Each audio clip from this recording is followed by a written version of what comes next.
Salut tout le monde. Alors, c'est la revue de presse du Monde Moderne et c'est moi ce matin. Ah, j'espère que vous allez bien. Hein, je ne sais pas comment on dit, j'espère que vous allez bien, j'espère que ça va. Ça va, est-ce que ça va? Je vous entends pas, je vous entends pas la France. Je vous entends pas la Belgique, je vous entends pas le Québec. J'étais sur Radio-Québec hier soir. Bajned à tous. Bajned ici, ça veut dire bonjour. Ça veut dire aussi bonjour avec toute ma bienveillance, mon ami. Ça veut dire bonjour, tiens, voici un 49.3, je te l'offre. Ça veut tout dire et rien dire. Ça veut dire surtout que vous faites partie de la communauté enviée des Modernos, communauté connue du monde entier maintenant de Twitch, qui vous permet chaque matin ou presque de vous connecter à une revue de presse de la presse des oligarques. Hein, on les appelle les capitaines d'industrie dans nos pays occidentaux, qui permettent de savoir comment bien s'informer et de quoi causer à la pause café, des fois qu'on ait envie de parler de l'information et pas seulement du Covid du petit dernier. Parce que c'est vrai, on ne sait pas parfois comment démarrer une conversation, comment parler de la pluie, du beau temps, par exemple il pleut aujourd'hui, voilà. Bon, tout ça on s'en fout. Hein. Parlons un peu de l'état du monde, parlons un peu de l'état de déliquescence de nos démocraties dites libérales, parlons un peu de la censure, tiens, pour commencer, hein, c'est un petit édito, un petit coup de gueule, un petit coup de je t'aime, un petit coup de tiens mais pourquoi diable sommes-nous dans des régimes qui n'ont plus rien à voir, ou très peu, avec des démocraties libérales, et pourtant on continue d'y croire. C'est étonnant, n'est-ce pas? Commençons donc par la délation. La délation, c'est celle de France Inter, dont la patronne n'est autre que la compagne de Raphaël Enthoven, le philosophe de Twitter, qui passe son temps à chier sur Twitter et sur tous les gens qui ne sont pas d'accord avec lui. C'est de la philosophie, me direz-vous, et c'est bien normal. France Inter qui découvre, oh, choc, oh, stupeur, oh, effroi, que RT France, la chaîne russe, mais pourtant basée en France, avec des journalistes encartés français, diffuse encore sur Odyssée, la seule plateforme qu'ils n'avaient pas censurée. Alors, ni une ni deux, un petit article qui prévient. Attention, ça diffuse encore. Immédiatement, Jean-Noël Barrot, le ministre du numérique, qui a été élu au poste de député avec une abstention massive il y a quelques jours de ça, et qui est donc ministre et pas député, décide bien entendu de faire appliquer l'article issu du choix de la Commission européenne et de la France de supprimer bien sûr RT de toute plateforme, parce qu'il ne faudrait surtout pas qu'il y ait une information concurrente au récit officiel. Alors, c'est la loi pour la confiance dans l'économie numérique, article 6.1.8, la LCEN, la loi pour la confiance dans l'économie numérique, la LCEN, ça commence un peu comme l'encre, mais à l'envers, hein, mais c'est quand même super. Et puis, une loi européenne, bien sûr, la décision CFSP 2022-351, la régulation 2022-350 du Conseil de l'Europe de dire « il faut censurer, vite, vite, sinon on va avoir les SMS d'Ursula von der Leyen ». Ah. Donc vous êtes quand même devant la revue de presse du Monde Moderne. Il y a eu de nombreuses censures de chaînes un peu partout ces derniers jours. Nous sommes quand même des gens bien, puisque nous respectons les règles de la communauté. Ici, nous appelons bien sûr à la vaccination. N'oubliez pas de faire votre booster, de respecter bien sûr les données de l'OMS et du gouvernement. Nous condamnons bien évidemment l'invasion de la Russie de l'Ukraine et nous soutenons l'action énergique et efficace du président Emmanuel Macron, qui est sans doute le meilleur président que la France ait jamais connu. Ça, c'est le préliminaire pour être sûr qu'on ne va pas sauter, bien entendu. Maintenant, on va commencer. Alors, de quoi qu'on cause? D'abord, on va souhaiter un très bon anniversaire. Un anniversaire à un être exceptionnel qui a été décoré dans le monde entier pour le travail qu'il a fait pour sauver l'humanité. C'est quelqu'un que vous connaissez, peut-être, ou pas. C'est quelqu'un qui donne de l'amour comme d'autres donnent des baffes. C'est Albert Bourla. Oui, c'est son anniversaire aujourd'hui, le patron de Pfizer. Fête ses 60 et quelques années autour de sa famille, j'espère, bien entouré. Mais il faut savoir que Pfizer, pour fêter ça, a décidé d'augmenter le prix de son vaccin, puisque c'est comme ça qu'il l'appelle, aux États-Unis, passant de 110 $ la dose à 120 $ la dose, parce que c'est quand même super efficace, la Spike Love Potion. Donc voilà. Souhaitons donc un joyeux anniversaire à Albert Bourla, c'est important. De remercier les gens qui sauvent l'humanité. Il n'y en a quand même pas beaucoup, j'ai envie de dire. Et puis, il faut savoir que Albert Bourla n'est pas allé au Parlement européen pour répondre, tout simplement, devant les députés européens, de questions très simples. Mais puisque votre truc n'était pas testé sur la transmission, pourquoi qu'est-ce qu'on a fait un pass sanitaire? Pourquoi? C'est pas mon problème. Not my problem.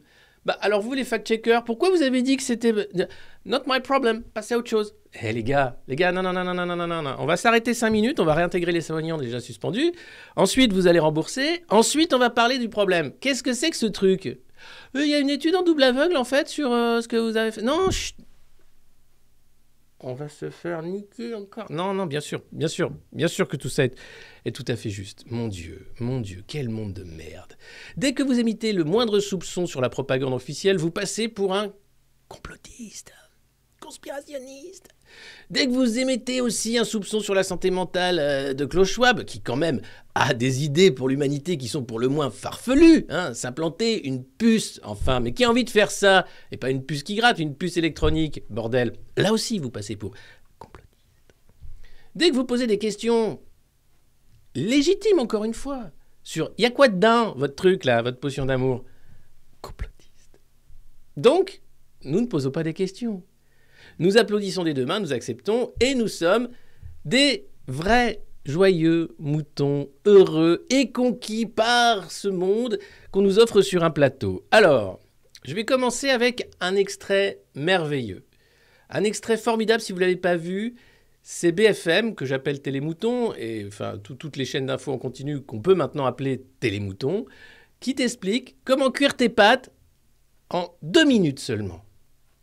Avec ce qu'ils appellent la cuisson, je ne sais plus comment. Vous allez voir, c'est de la science, c'est merveilleux. Prendre les gens pour les cons à cette hauteur-là,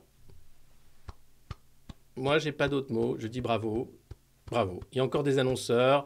Évidemment, c'est un milliardaire qui finance BFM. Mais je vous montre, sur la cuisson des pâtes, là, on a affaire à du génie. J'avoue que je n'avais pas pensé faire un tuto sur la cuisson des pâtes à l'eau froide. Mais ils l'ont fait, c'est BFM.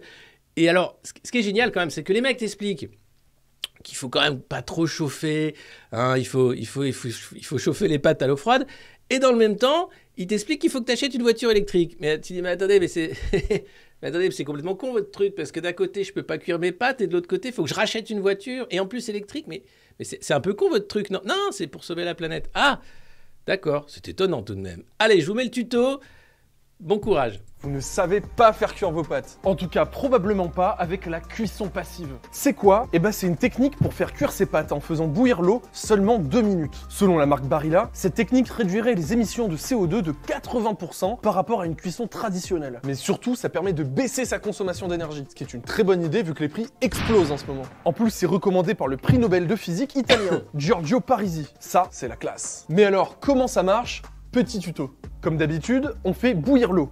On met les pâtes, mais le truc, c'est qu'il faut toujours garder le couvercle sur la casserole. Ensuite, on attend 2 minutes, on coupe le feu et on attend le temps de cuisson indiqué sur le paquet. En gros, le couvercle permet de garder l'eau suffisamment chaude pour cuire les pâtes, même avec le feu éteint. Si le prix Nobel Giorgio Parisi est un adepte de la cuisson passive, d'autres personnes sont vraiment moins fans. C'est le cas du chef étoilé Antonello Colonna. Pour lui, ça donnerait une consistance mollasse aux pâtes. C'est intéressant de remarquer que même si cette technique date du 19e siècle, en Italie, ça fait toujours débat. Mais en tout cas, ça fonctionne bien.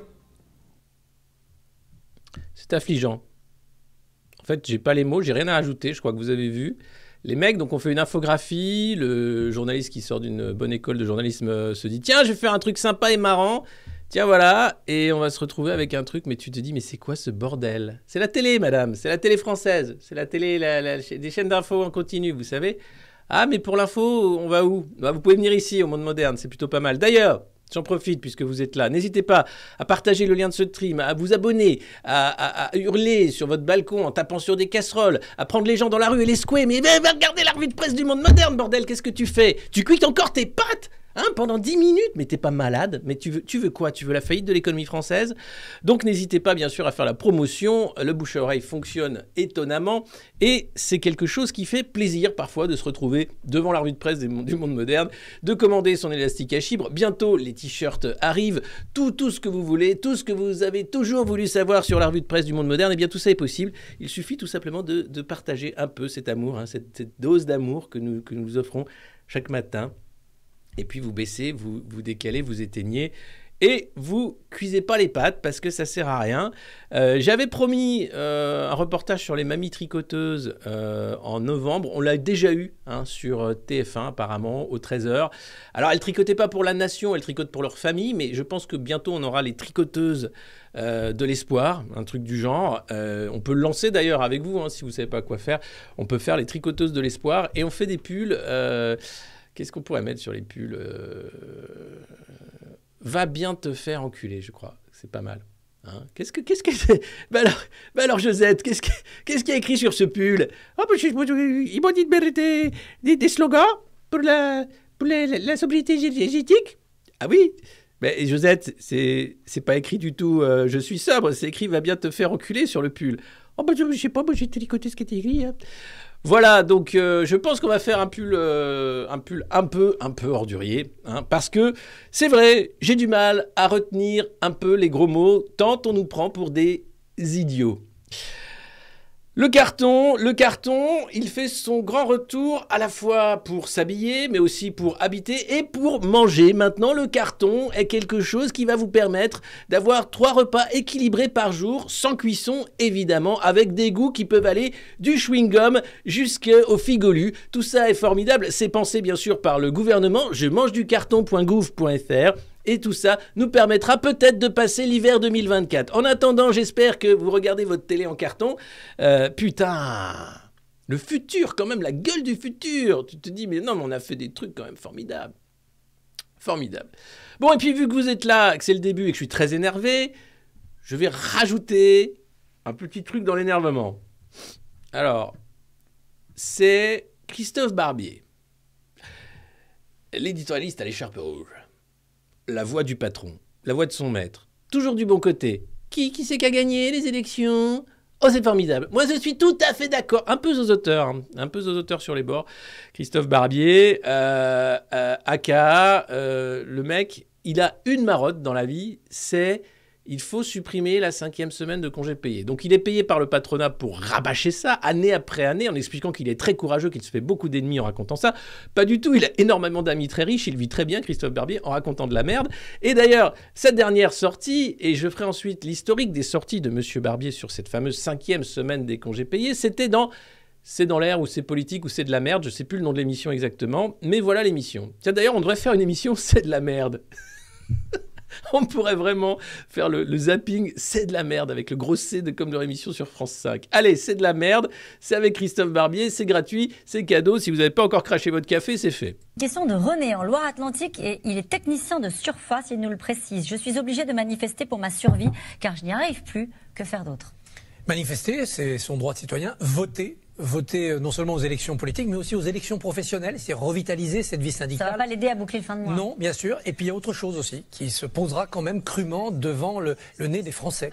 Il va falloir travailler plus. Si on veut gagner plus sans mettre en péril la productivité et la compétitivité d'entreprises qui ont des factures à payer, à un moment donné, il faudra travailler plus. François Mitterrand a donné une 5e semaine de congés payés aux Français, il y a plus de 40 ans, à un moment où peut-être l'économie pouvait se le permettre. Est-ce qu'aujourd'hui, on ne doit pas la suspendre, y renoncer provisoirement? On la retrouvera quand il y aura des temps de prospérité. Je dis ça, c'est très impopulaire. Qui va renoncer à une 5e semaine de congé payé? Est-ce qu'on pourrait travailler 39 heures par semaine en acceptant d'être payé plus, mais pour travailler plus? Simplement pour sauver à la fois la compétitivité de son entreprise, qu'elle ne soit pas écrasée par cette hausse de salaire, et pour augmenter quand même son salaire net en bas de la feuille de paye. Ce sont des mesures impopulaires. Cet immense effort collectif, il faut qu'il soit juste, il faut qu'il soit croissant dans le temps, et il faut qu'il soit expliqué politiquement. C'est pour ça qu'il nous précisait qu'il était technicien de surface. Travailler plus. Voilà. Qu'est-ce que ça peut Est-ce que c'est gagner dire? plus? Voilà. Est-ce que c'est gagner plus? C'est génial. Cet immense effort collectif. Donc là, Christophe Barbier est donc payé grassement pour faire de la pédagogie, c'est-à-dire prendre les pauvres pour des cons et leur expliquer qu'ils vont devenir encore plus pauvres et travailler encore plus pour les super profits. Mais c'est formidable ça, Christophe. Et alors, vous savez pas, c'est pas son coup d'essai. Non. Le coup de la 5e semaine qu'il faut supprimer, que les Français, ils passent leur temps à se plaindre. Mais enfin, il faut travailler plus, parce que c'est vrai, il faut voter aussi. Mais ça va pas lui faire finir le fin de mois. Non, mais pour ça, il faut qu'il travaille plus. Donc tu votes pour un mec qui te maltraite. Tu bosses plus pour des patrons qui te maltraitent. Mais à quel moment tu comprends pas que tu es dans une énorme arnaque? À quel moment, en fait? C'est écrit dessus, c'est arnaque. Eh ben non, ça passe. Ça passe. D'ailleurs, même eux sont étonnés. Ils disent, parce qu'on pensait qu'ils étaient cons en 1788, mais non, ils faisaient gaffe, tu vois. Bon, mais là... Mais qu'est-ce qu'ils sont cons, mais pourquoi se priver? En plus, il y a Télémouton qui permet, avec C'est de la merde, par exemple, de vraiment vendre de la merde. Eh bien, Barbier, regardez, c'est pas son coup d'essai. Pourquoi il faudrait renoncer à la 5e semaine de congé payé selon Christophe Barbier? C'était en 2018, puis il l'a fait en 2017, il l'avait fait en 2010, il le fait à peu près tout le temps. C'est son truc. Il est payé pour ça. Il est payé pour t'expliquer et ça va monter. C'est-à-dire que lui, ça fait je sais pas combien d'années qu'il est grassement payé pour raconter de la merde sur toutes les chaînes de Télémouton pour t'expliquer que oui, c'est normal. Mais c'est normal, connard. T'as rien compris, en fait. Regardez, paf, il se cachait même derrière une plante verte en 2017 pour expliquer qu'il fallait supprimer la 5e semaine de congé payé parce que c'est bien les vacances, mais ce qui est mieux, c'est de travailler. Et surtout, ce qui est encore mieux, c'est de travailler jusqu'à la mort. Ben oui, c'est vrai, c'est con. La retraite, on se fait chier, on sait plus quoi faire. On se dit, oh, j'ai bien travaillé, maintenant, qu'est-ce que je vais faire de ma vie? Lire des livres, par exemple, sur la révolution prolétarienne. Ou pourquoi pas apprendre à tricoter des pulls avec Va bien te faire enculer. Ça aussi, c'est des trucs qu'on peut faire. Ah, mais par exemple, moi, c'est juste des idées comme ça que je mets. Mais honnêtement, Christophe Barbier, qui continue, parce que c'est pas fini. Les Français doivent renoncer à leur 5e semaine de congé payé. L'édito de Christophe Barbier, ça c'était dans l'Express. L'Express qui, évidemment, oulala, n'aime pas Bistro Liberté. Hein. Qu'est-ce que c'est que cette émission avec des gens qui disent qu'est-ce qu'ils veulent? Et qui fait des vues? Qu'est-ce que c'est que ça? Et qui est même pas subventionné. Mais qu'est-ce que c'est que ça? Mais qu'est-ce que c'est que ça? J'aimerais savoir. Donc, allez. Tout ça, ça va bien. Merci Christophe. C'est super ce que tu fais. En tout cas, j'aimerais bien que tu prennes un balai, que tu fasses technicien surface et que tu arrêtes de dire de la merde. Et que tu bosses jusqu'à 69 ans. Et qu'on en reparle demain. Tu le mets un mois avec un balai dans un carrefour de quartier, il est mort. Donc ça suffit, quoi. J'en peux plus, en fait, de ces gens-là. Je sais pas vous, mais moi, j'en peux plus. Et je reste poli. Et je sais pas comment je fais. Mais je pense que le pull va avoir du succès. La 5e... Mais il faut travailler plus, monsieur. Mais pourquoi on n'a jamais fait autant de profit? File-moi ta thune, Pouyanné. Parce que, regardez, dans le même temps que le mec t'explique qu'il faut travailler jusqu'à la mort, eh bien, vous avez un mec en or, hein, Patrick Pouyanné, c'est le mec de Total, vous savez. Hop, ouais, un petit 1 million d'euros de dividendes en 2022. Le mec qui fait sa pleureuse parce que, ouais, en 2020, j'ai été obligé de réduire mon salaire à 3 millions d'euros. C'était chaud, hein. Ouais, c'était le Covid, bon, c'était normal. Hein. Bon, là, ça va parce que j'ai repris, je suis à 6 millions, donc... c'est chaud, hein. On n'a pas pu partir en vacances avec les enfants. Là, je voulais... fallait que je fasse réviser la voiture. J'ai pas pu. En plus, faut mettre les pneus neige parce que, voilà, non, mais c'est chaud, quoi. Le mec fait sa pleureuse. Il est à 3 millions... Même en eau basse, il est à 3 millions par an de salaire, hein, pas de dividendes. Le mec, il est là... Ouais, j'ai fait un effort et maintenant, j'en prends plein la tête. Mais t'as pas compris, en fait. Je crois que t'as pas... Mais même le gouvernement, même Bruno Le Maire, n'a pas fustigé, mais il a fait, je crois que c'est contre-productif. Il y a dû avoir une alerte rouge. Macron a vu le truc. Pouyanné a dit de la merde sur Twitter. Quoi? Mais il est con, quoi. Oui, il est con, oui. Ah non, mais il est pas con à ce point-là, quand même. Si, je te jure. Allô, Patrick? Oui, monsieur le président. Oui, Patrick, j'ai vu ton tweet, là. Tu m'effaces ça tout de suite, tu fermes ta gueule, hein. Pourquoi? Parce que sinon tu vires. Là, c'est vite vu. Et sinon, c'est pas moi qui vais te virer, tu vas voir, c'est les salariés. Putain. On a affaire quand même. Non mais, c'est inédit. Hein, parce qu'on a affaire à une élite hein, qui est quand même complètement... qui est en carton. Hein, qui est en carton moisi. On a devant les yeux hein, le nom de l'escroquerie. C'est-à-dire, les mecs t'expliquent que tu dois travailler jusqu'à la mort, il faut renoncer à la 5e semaine de congé payé, c'est un effort collectif. Et quand tu demandes, et alors? Et les richoux avec leur jet, ils font quoi? Non, mais c'est un outil de travail. Eux, ils sont jamais en vacances. Ah bah non, parce que j'ai vu les jets privés, ils partent beaucoup pendant les vacances. Hein. Ils partent beaucoup quand même aux Bahamas. Hein. C'est quand même pas un lieu où il y a beaucoup d'usines, hein, les Bahamas. Non? Bah voilà. Eh ben les mecs sont contents. Et ils t'expliquent que c'est ta faute, connard. Non mais j'en peux plus. Donc voilà, donc bientôt, vous aurez accès à une magnifique boutique pour acheter des pulls avec plein de gros mots dessus. J'espère qu'on va pas se faire censurer, puisque la censure, visiblement, c'est cool, c'est la démocratie. Et ça, c'est quand même... C'est cadeau, c'est en or. Hein. J'ai envie de dire, c'est formidable. J'aime ce monde. Alors moi, je défends la liberté d'expression. J'aimerais qu'il en soit de même de l'autre côté hein, du spectre politique, parce que j'ai pas l'impression que ce soit vraiment à l'ordre du jour. Et quand on défend les valeurs européennes, j'aimerais savoir lesquelles. Hein, si c'est travailler travail, famille, patrie et censure et un peu fascisme. J'ai pas envie, en fait, c'est pas mes valeurs. Donc, j'aimerais qu'on se mette d'accord sur les valeurs européennes avant toute chose. Voilà. Parce que là, quand même, c'est vraiment de la merde. Oui, il était à 2 doigts de lancer une cagnotte litchi en 2020, c'est vrai, Pouyanné. C'est ouf, ils sont ouf. Ils me rendent fou. Ah, ils me rendent fou. Ah, qu'est-ce qu'ils sont cons, putain. Tiens, en parlant de gros... Eh ben, il y avait Hanouna hier qui était à la télé. Alors Hanouna, bon, il est bien sûr grassement payé par Bolloré pour animer le débat, hein, dans le sens d'où il faut aller. Et là, hier, c'était du placement de produits comme jamais vu. Il avait invité Gérald Darmanin. Vous savez, c'est le mec qui est encore ministre de l'Intérieur, alors qu'il y a eu le fiasco du Stade de France, il y a eu le fiasco des OQTF, il y a eu le scandale de l'imam Iqiyoussen, les chiffres de la sécurité sont lamentables, qu'il a été mis en examen pour viol. Bref, ce mec est toujours ministre de l'Intérieur, et vous savez quoi ?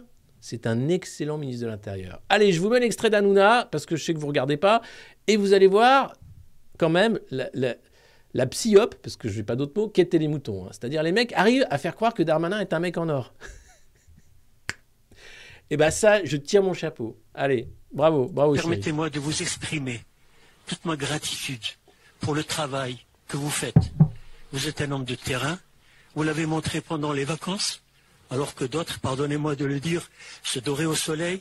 Vous avez pris votre bâton de pèlerin et vous avez sillonné toute la France et vous avez fait face aux événements. Et pour cela, permettez du haut de mes 74 ans de vous présenter ma déférence pour votre titre, pour votre fonction et également pour votre travail. Gentil. Il me semble que vous avez un fort potentiel intellectuel. Et vous, en plus, il me semble aussi que vous êtes doté d'un sens d'anticipation assez aigu. Et aussi une force à, comment dirais-je, vous êtes capable d'avoir du bon sens. Monsieur le ministre, on a eu 3 cas depuis le début de l'émission. On a évoqué 3 cas et c'est vrai que ce qui revient, c'est que vous avez envie de faire les choses. Vous avez envie d'être plus ferme, d'agir plus vite. Et à chaque fois, on voit dans vos explications que c'est vrai que il y a des dispositifs, il y a des choses qui font que ça traîne. Et puis vous avez parlé plusieurs fois aussi, vous avez dit on m'est tombé dessus. J'ai dit ça, on m'est tombé dessus. J'ai voulu faire ça, on m'est tombé dessus. Et aujourd'hui, c'est vrai que on se dit, parfois quand on est ministre aussi, on pense à l'opinion publique. On veut essayer de plaire au plus grand nombre. On voit aujourd'hui, il y a les réseaux sociaux aussi. Dès que vous dites une phrase, on vous tombe dessus. Vous avez envie de faire les choses. Je sais que vous travaillez beaucoup, je le sais, on s'est déjà entendu. Mais c'est vrai que vous êtes un peu bloqué par le système, par l'opinion publique, par l'opposition. Est-ce que vous allez avoir les moyens de le faire? Êtes-vous le clone de Nicolas Sarkozy? Il a été président en 2007. C'est vrai. Vous pourriez être président 20 ans plus tard. Je sais que M. Darmanin et M. le ministre essaient de protéger sa police le mieux possible, mais c'est vrai que, on vous en parlait tout à l'heure, on le voit, et j'ai de nombreux témoignages comme celui de Vanessa, les policiers n'en peuvent plus. Elle se fait insulter. Elle dit, c'est la justice en fait qu'elle incrimine encore plus que vous. C'est plus le garde des Sceaux. Non, mais ouais, c'est impressionnant. Vous l'aviez pas vu, hein? C'est impressionnant. Ça s'appelle de la propagande et ça s'appelle mettre son petit cheval pour 2027. Tu sais, c'est un jeu à la con où ils mettent les petits chevaux. Ils disent tiens, allez, qui c'est qui va être le prochain acteur, le mieux payé, qui va dire aux Français que c'est des cons qui comprennent rien. Gérald Darmanin, s'il te plaît. Le mec prend bien les compliments, il est comme ça. Gérald, tu veux que je te relise les SMS que t'envoyais? Salut, tu veux prendre un café? Non, arrête, lâche-moi, je veux plus te voir. Ouais, mais tu veux pas prendre un café quand même? Non, arrête. Mais vous êtes pas sérieux, c'est Gérald Darmanin? Ouais, non, mais vous travaillez beaucoup. Hein. Vous allez pas en vacances, vous travaillez beaucoup. Hein. C'est un truc de dingue. Hein. Il faut que je mette le mode lent parce que ça va trop vite. Paramètres du chat. Surbrillance. Chat en pause. Chat en émoticône. Chat réservé aux abonnés. Mode lent. Hop. Allez, je le mets à 10 secondes. Paf. Voilà.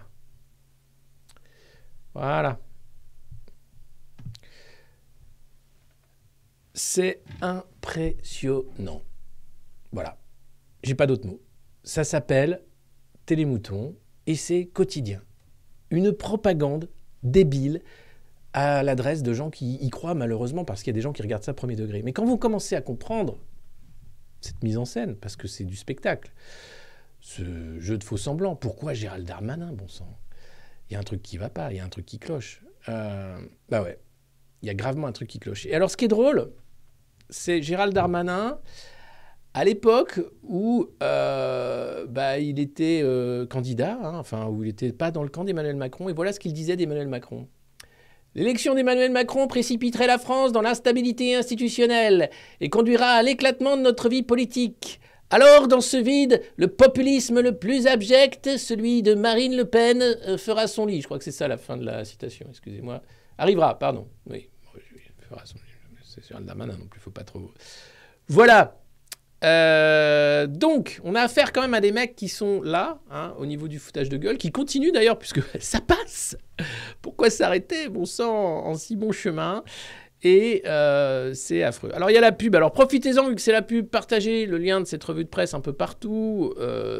Allez un peu sur le balcon, hurlez que c'est la revue de presse du monde moderne. Et abonnez-vous, bien sûr. Abonnez les amis, cramez des points de chaîne, faites ce que vous voulez. Enfin, voilà. Comment ça, il n'y a plus de son? N'importe quoi, c'est parce qu'il y a de la pub. Et puis, vous pouvez faire une pause. Hein, allez regarder une interview de Gérald Darmanin en attendant. Voilà. Par exemple, c'est toujours un truc bien. Moi, ça me fait du bien de regarder Gérald Darmanin. C'est quelqu'un qui m'apaise. Oui, c'est quelqu'un qui m'apaise. Vraiment. Non, je déconne. Vu qu'on est dans la case... non, je garde Albert Bourla pour la fin parce que c'est son anniversaire. Je le garde pour la fin, comme ça, je suis sûr que vous restez jusqu'à la fin. Voilà. Non, là, on va parler 49.3, on va parler... je sais pas trop. Il n'y avait pas grand-chose ce matin dans la presse. Il y avait une grande interview d'Elisabeth Borne. Ça, je vais vous la lire tout à l'heure. Télémouton, j'appelle ça le consentement volontaire. Ouais, c'est de la propagande et c'est pas censuré. Ben non, propagande et censure. La propagande n'est jamais censurée. C'est ceux qui dénoncent la propagande qui sont censurés, enfin. Voilà, merci à tous, merci Ryan pour son 2e mois d'abonnement. Les malheurs d'Amourante, oui c'est vrai, sur Twitch on n'en a pas parlé. Amourante, celle qui montre son cul dans une piscine gonflable et qui écrit le nom des followers. Alors elle a arrêté parce qu'elle a un OnlyFans, elle fait aussi des trucs un peu plus hardcore. Elle était maltraitée par son mari, elle est même séquestrée pour faire ça, c'est honteux. Alors je tiens à dire ici que Antoine n'est pas séquestré et qu'il fait la revue de presse quand il le souhaite. Toujours avec plaisir. C'est également mon cas. Je ne m'en passe pas. J'adore, chaque matin ou presque, être avec vous et voir l'ampleur quand même de la crise politique dans laquelle nous sommes. Crise économique, enfin de la crise, enfin de l'ampleur de... Je pense que ça a toujours été le bordel. Mais avant, on n'avait pas les moyens de le voir à ce point-là. Sauf que là, on arrive à un moment où tu te dis « Waouh, tout ça pour ça ?» Est-ce que l'humanité, c'était vraiment le plan de... Non, parce que tant qu'à faire, encore peindre des trucs religieux, faire des cathédrales, oui, les guerres de religion, enfin tout ça. Bon, déjà, c'était bien, voilà. Mais là, transhumanisme, virus augmenté, voiture électrique, manger des insectes. Tu fais, waouh, hey, oh! Est-ce qu'on pourrait pas... Timmy... Non, Timmy n'est pas sur OnlyFans. C'est quoi ce commentaire très déplacé tout de même? Un café, craché, le 2e remboursé. Oui. Vous êtes 2039? Bing! Merci. Merci à tous de suivre cette revue de presse. Alors, vu que vous êtes aussi nombreux ce matin, je pourrais vous... Non, je garde pour la fin. Allez. Liz Truss, on va parler de Liz Truss. Vous savez qui c'est? Non, c'est la première ministre britannique qui a duré 44 jours. Alors, elle voulait être Margaret Thatcher. Ça n'a pas marché. Elle a commencé par un truc en disant ouais, moi ce que je veux, c'est que les riches ne payent plus du tout d'impôts, parce qu'ils sont riches et qu'ils le méritent. Et bon, les Anglais, il faut dire qu'ils sont encore plus dans la merde que nous. L'inflation est encore pire, l'énergie, les coûts ont explosé. D'ailleurs, les consommateurs anglais ont décidé de ne plus payer parce qu'ils ne peuvent plus. Et là, tu as Liz Truss qui arrive. Le premier truc qu'elle fait, c'est ouais, il y en a marre, les riches, ils payent trop d'impôts. Mais ils en payent déjà plus. Oui, bah ça suffit, il n'y en aura plus du tout pour eux. Les marchés... qui sont quand même des fois, tu dis, non mais Lise, on avait dit mollo, hein, toi t'arrives, tu fais un truc, paf, C'est pas comme ça que ça marche. Et donc, c'est là que tu comprends que le pouvoir n'est pas là où ces gens-là s'agitent devant des caméras, mais dans les salles de marché. Et le problème de l'Angleterre, c'est que les fonds de pension ont investi massivement et la hausse des taux les rend fébriles. Et là, Liz Truss a inquiété les marchés. Du coup, 44 jours et elle dégage. Alors les Anglais, ils viennent de perdre la reine, ils viennent de changer de Premier ministre. Alors ils vont reprendre Boris Johnson sans doute. Hein. Donc, hello, hi. Il me faudrait une perruque jaune. Il est formidable, Boris Johnson. C'est un mec... qui est quand même très intelligent et qui joue au con merveilleusement bien. Et qui a réussi son tour de force, puisque l'idée, c'était de flinguer Liz Truss direct. Donc, vas-y, tiens. T'es conne, elle est conne, elle n'a rien vu. C'est un peu comme les Républicains avec Ciotti, vous allez voir, c'est un peu le même topo. Et là, il dit, Liz Truss, voilà, 44 jours. Alors, qu'est-ce qui va se passer hein? Mais rien, ils vont changer juste de maltraitants et puis ça repart pour un petit tour avec les Anglais qui vont se serrer la ceinture. Vous savez, puis ils ont l'habitude. Hein. Eux, ils ont l'habitude, ils savent que ça ne sert pas à grand-chose. Déjà, je pensais qu'il y en avait encore un peu de Liz Truss. Bon, on y reviendra à Liz Truss. Là, je voulais m'arrêter bien sûr sur le meurtre de Lola. C'est infâme, évidemment. C'est un drame familial, une horreur qui choque la nation. Et évidemment, il y a de la récupération politique. Alors, c'est pas de la récupération politique, c'est qu'à un moment, c'est tellement dégueulasse ce meurtre, c'est normal de dire que c'est dégueulasse. Ce qui n'est pas normal, c'est de déposer des noms de domaine, marche pour Lola, soutien pour Lola, etc. Là, on tombe dans un truc qui va au-delà. C'est Reconquête. Alors, Reconquête, ça commence comme Renaissance. Donc, tu sais que les mecs peuvent bosser ensemble à n'importe quel moment. Qui a décidé, n'ayant pas d'élu, d'exister médiatiquement. Et donc, Éric Zemmour fait ce qu'il fait de mieux, c'est-à-dire qu'il agite la merde. Hein. Lui, alors là, il est très fort pour ça.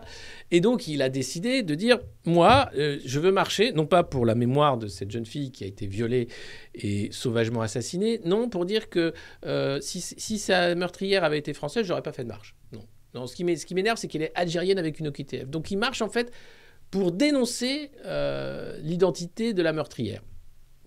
Donc à ce moment-là, tu appelles ça pas marche pour Lola, mais tu fais marche contre, je ne sais plus comment elle s'appelle, on en parle tout à l'heure, vous allez voir, elle a un profil particulier. Il y a un vrai problème.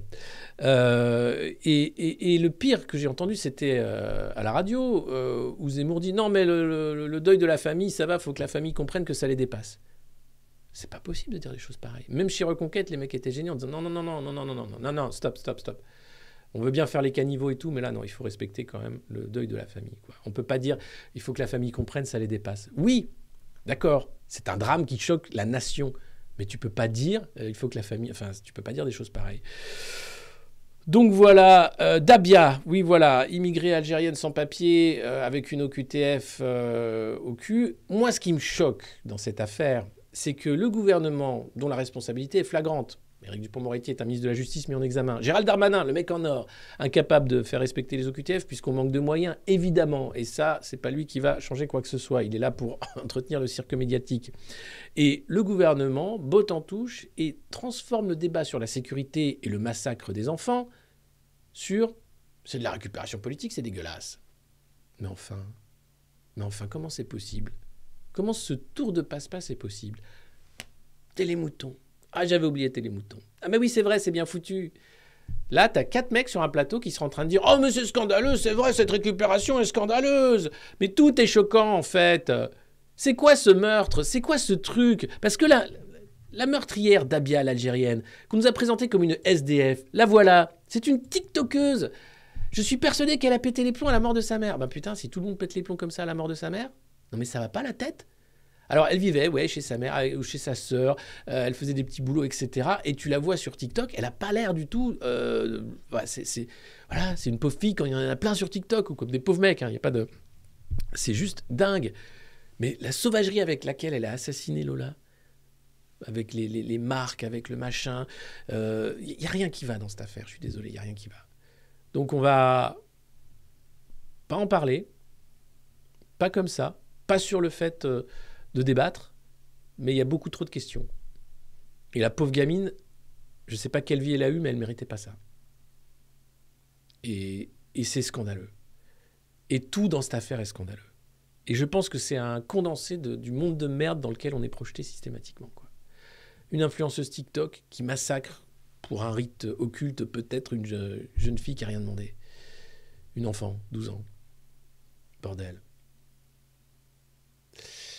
Et des déclarations toutes dégueulasses, en fait. Celles qui condamnent la récupération comme celles qui essayent de faire la récupération. Il n'y a rien à dire à part c'est dégueulasse, putain. Et qu'est-ce qu'on fait à partir de là? Arrêtons, hein, Dupont ta gueule. Qu'est-ce qu'on fait? Où est la justice? Qu'est-ce qu'on fait avec les OQTF? Qu'est-ce qu'on fait avec la protection des mineurs? Qu'est-ce qu'on fait réellement? Qu'est-ce qu'on fait contre les malades mentaux qui se baladent dans la rue? Parce que le problème est là aussi. Eh ouais, il y a je ne sais pas combien de personnes en situation de détresse mentale et psychologique qui sont dangereux pour eux-mêmes et potentiellement pour les autres, qui n'ont pas de place dans des établissements en France parce que il n'y a pas de sous. Bon, là, pourtant, on pourrait en faire de l'emploi en psychanalyse, Bruno. Tu veux pas plutôt que... Non, on a autre chose à foutre, évidemment. Le nombre des OQTF, les déclarations, etc., obligation de quitter le territoire français, tout ça, c'est encore de l'agitation. Il n'y a pas les moyens de les faire respecter. Donc, une fois qu'elle est signifiée, c'est très rare qu'elle arrive. Donc voilà, la problématique de la psychiatrie en France est importante, la problématique de la protection des mineurs est extrêmement importante, et la problématique du contrôle d'identité des sans-papiers et du contrôle des frontières est aussi problématique. Voilà, si vous voulez avoir des débats politiques où vous débattez correctement. Voilà. J'ai rien d'autre à dire. Et paix à son âme. Alors on revient sur Liz Truss, on va rigoler un peu plus, puisque là, le Lola, c'est juste pas possible en fait, ça dépasse l'entendement. La crise sans fin est à Emmanuel Macron qui est là, qui troll. Je souhaite que la Grande-Bretagne puisse trouver le plus rapidement possible la stabilité, aller de l'avant. Hein. Parce que c'est vrai qu'en France, la stabilité... 49-3 ! Mais on n'a pas voté pour... 49... Comment il a été réélu, ce mec? Vous m'expliquez comment Emmanuel Macron a été réélu, s'il vous plaît? Parce que moi, j'ai pas compris. Hein. Tout le monde est contre lui. Hein. Tous les mecs étaient en grève. T'as même Darmanin, son ministre de l'Intérieur, a trouvé que c'est une nullité et que si jamais il arrivait au pouvoir, Le Pen arriverait au pouvoir derrière. Le mec est réélu. Alors qu'en fait, Le Pen aurait dû arriver au pouvoir derrière. Ah mais non, c'est vrai. Aucune voix pour Madame Le Pen. Et maintenant, Macron est un autoritaire. C'est scandaleux. Mais enfin, à quel moment on arrête ce jeu stupide? Puisqu'on va parler 49.3, on va parler motion de censure aussi. Putain, là aussi, c'est un putain de coup de gueule. Je vais faire simple.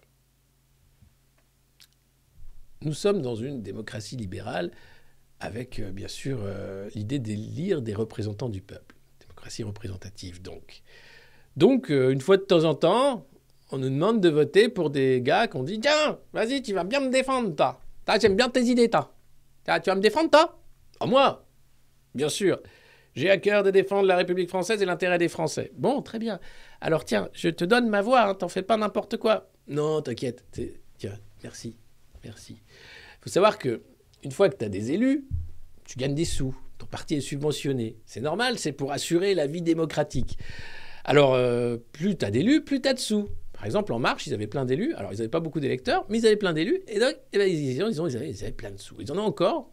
Et Marine Le Pen, par exemple, avec ses 89 députés, va pouvoir rembourser ses dettes, se renflouer, faire en fait un bon business de l'opposition. Tout comme la NUPES, qui a fait un accord politique pour assurer suffisamment d'élus pour partager le butin et dire, voilà, on va se mettre d'accord, on va tous récupérer des sous après les affaires de mœurs, etc. Et on va y aller qu'à un cas. Et là arrive un gouvernement de la violence sociale pour la deuxième fois, puisqu'Emmanuel Macron est élu pour appliquer à la lettre les directives européennes et les demandes des marchés pour faire en sorte que la France devienne un pays sinistré comme les autres.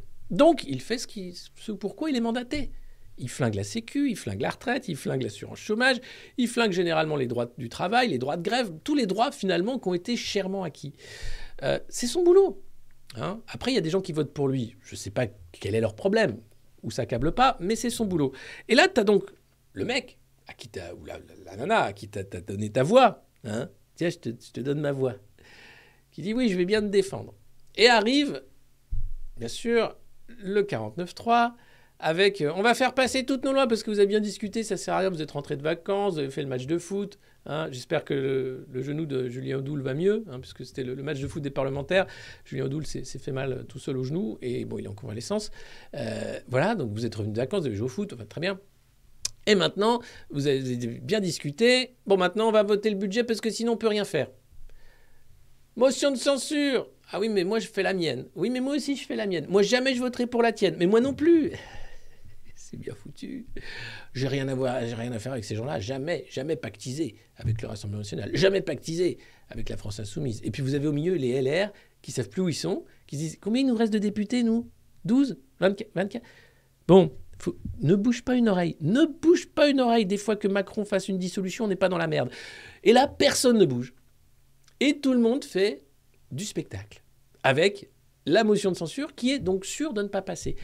Si, et ça va être le cas, le gouvernement n'est pas censuré par une motion de censure, Macron a 5 ans devant lui pour faire passer toutes les réformes antisociales qu'il souhaite. Et nous, on ne sert à rien comme d'habitude. Et dans 5 ans, si dans 5 ans on est encore là, on va nous expliquer qu'il faut voter pour un maltraitant. En t'expliquant qu'il a un super programme pour que la France aille mieux, puisque ça fait 5 ans que ça ne va pas. Les gars, j'en peux plus en fait. J'en peux plus de cette infantilisation, de cette débilisation du débat public. Si vous êtes dans l'opposition, si les Français vous ont donné un petit bulletin parce qu'ils ne voulaient pas de Macron, si tout, d'ailleurs, votre récit a été de dire « nous ferons barrage aux lois antisociales d'Emmanuel Macron », alors vous arrêtez votre cirque, vous votez une motion de censure et on voit ce qui fait, s'il y a dissolution ou pas. Mais vos motions de censure, hein, j'ai la mienne, moi aussi, c'est de la blague. Voilà. Donc je suis très en colère et ça me saoule. Et je pense ne pas être le seul dans cet état-là.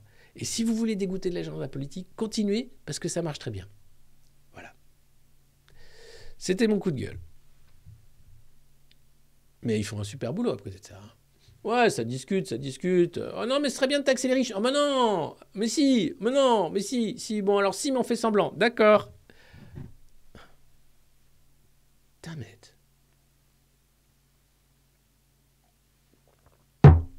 Non, c'est pas plus voter qu'il faut faire. Je pense qu'à un moment, il faut créer les conditions d'un arc populaire, d'un mouvement qui serait représentatif, populiste et populaire. Et populiste, c'est pas un gros mot. C'est qu'à un moment, on en a marre d'être pris pour des cons. Tout simplement. Et je ne fais pas de la démagogie en disant ça. On est clairement pris pour des cons. Donc ça va. Les accusations de populistes, complotistes, démagos, etc. Allez, c'est bon. Je souhaite que la Grande-Bretagne puisse trouver le plus rapidement possible la stabilité et aller de l'avant. Évidemment, mais moi aussi je le souhaite de tout cœur, et que la France aussi d'ailleurs. Ce mouvement existe déjà, j'aimerais bien savoir que les bienveillants, c'est quoi? L'UPR, sur la souveraineté. Oui, il y a peut-être quelque chose à pouvoir au peuple. Je sais pas.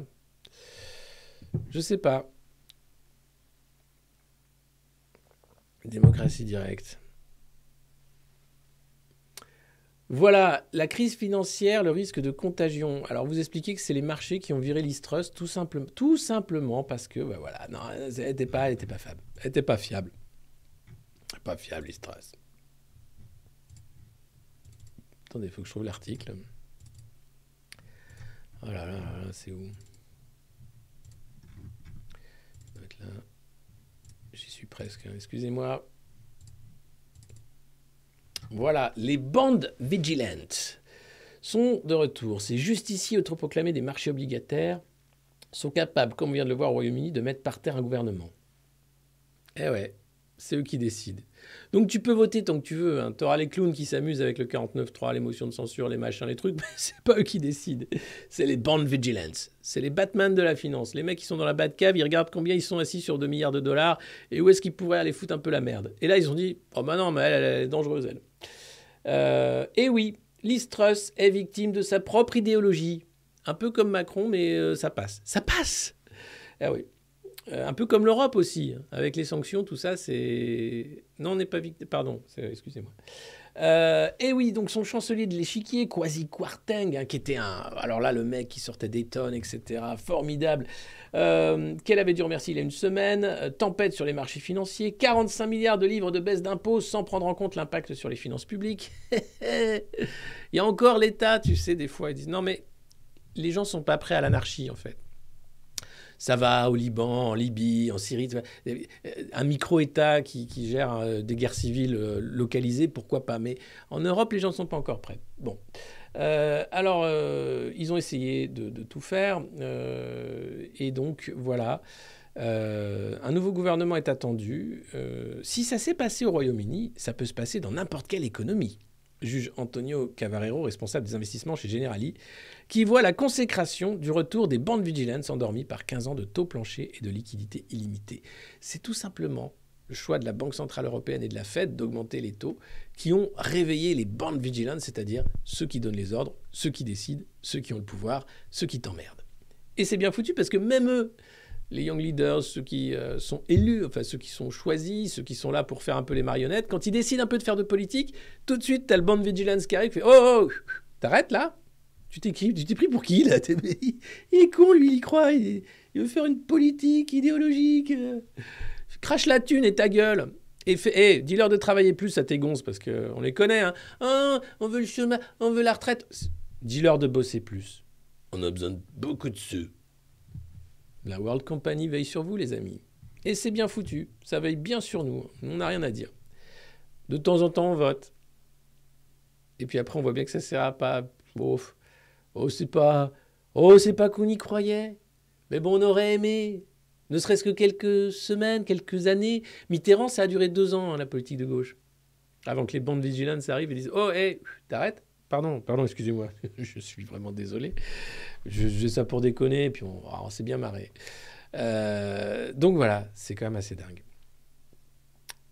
Il faut, à un moment, que les démocraties, si elles sont réelles, se séparent du pouvoir de la finance, qui est réel.